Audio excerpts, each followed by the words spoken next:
Uh, Today I would like to introduce to this insoles. It's prefabricated insoles from LBG Medical. It's made of TPU material which allowed you to heat it and remold it according to your patient's foot profile. And also you could grind it as well.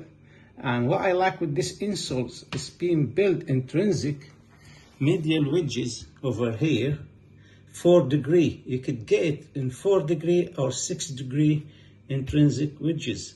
And this is good for flat foot, overpronated foot, posterior tibia dysfunction, stage 1 or 2.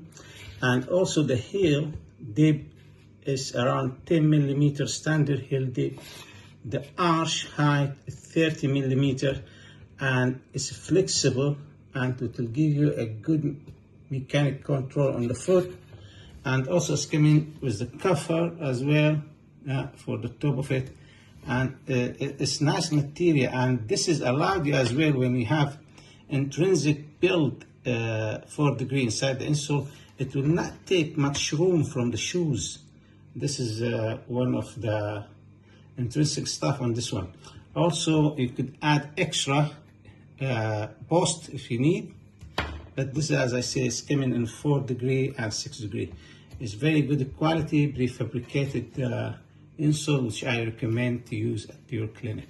Thank you.